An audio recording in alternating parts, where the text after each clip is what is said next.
Thanks for joining us from the Ohio AgNet, voice you know with the news you trust studio, sponsored by Grain Equipment Company, where innovation meets execution. I'm Dusty Sonnenberg. Well, overcast skies, 45 degrees on the barn thermometer. It looks like we may reach 50 degrees today. Well, yesterday I traveled from Williams County down to Franklin County and then back up to Sandusky County, and in those total journeys, I saw one cornfield not yet harvested. It will be interesting if that observation is reflected in the USDA numbers that come out later today. This quick calendar reminder, the Jackson County Regional Livestock Market will have a bred cow sale coming up this Friday, the 15th at 6 o'clock p.m. For details, visit jcrlm.com, your livestock authority. Well, questions about the Farm Bill making agricultural headlines. One of those is the Farm Bill or disaster aid on the table for agriculture to pass before the end of the year. Congress is expected to return to Washington today for a lame duck session, with Republicans debating just how much they want to get done before President-elect Donald Trump's inauguration.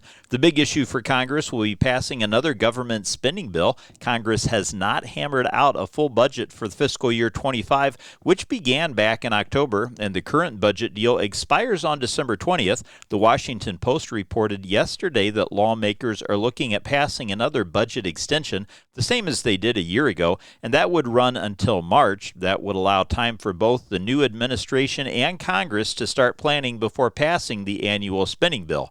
Now, for farmers, the Farm Bill is still out there with no definitive rally cry demanded that Congress complete the bill right now. Senator John Bozeman from Arkansas is expected to be the chairman of the Senate Ag Committee next year. He said that getting the Farm Bill done is top priority, but time will press lawmakers during the lame duck session. Senator Debbie Stabenow of Michigan is the retiring committee chair and has not yet weighed in on the possibility since the election. In the House, Representative Kat Cammack from Florida, a member of the House Ag Committee, said in a statement that a farm bill passed under Trump would be more favorable. I think we would get a better farm bill if we do it under the Trump administration, Cammack said. Representative Glenn G.T. Thompson from Pennsylvania, he's the chairman of the House Ag Committee, has not weighed in since the election. In the coming days, leaders of both the House and Senate will detail their priorities in the lame duck session. Now, as far as the disaster goes, lawmakers from states hit by Hurricane Helene and Milton were calling for more specific aid packages before the election. A disaster package in some form or another will likely come out of the lame duck session. And yesterday, the American Farm Bureau Federation's economic team highlighted that farmers have faced a gap of $20 billion in uncovered disaster losses going back to 2022.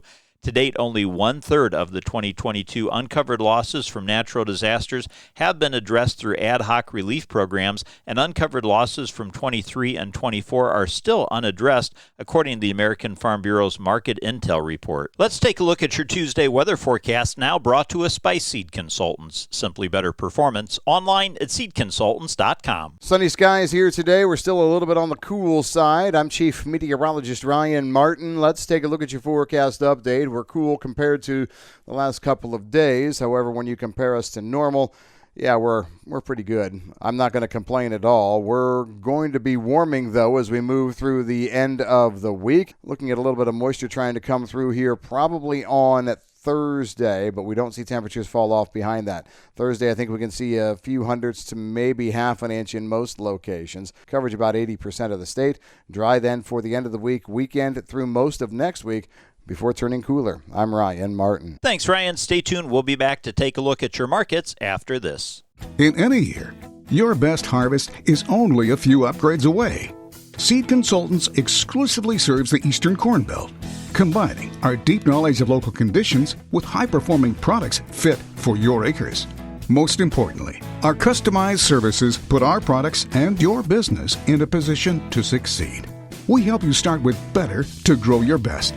Visit seedconsultants.com to learn why our products and services are simply better. Let's get an analysis on today's markets from Leist Mercantile. This update brought to us by Brandt, helping growers take control for over 70 years. I'm Ryan Metzger with Leist Mercantile, providing your midweek fundamentals. The soybean complex has been working overtime to find balance. Traditionally, the U.S. crushed soybeans to produce soybean meal as a feedstuff, and the balance of the soybeans went to the export market. Following Trump's trade war with China, the American farmer lost their largest soybean customers, so the development of sustainable aviation fuel was hoped to help offset that that lost demand. The problem is now we're crushing beans for oil and not meal, so we need to find more homes in the export market for the meal to go to, and that's been a challenge thus far.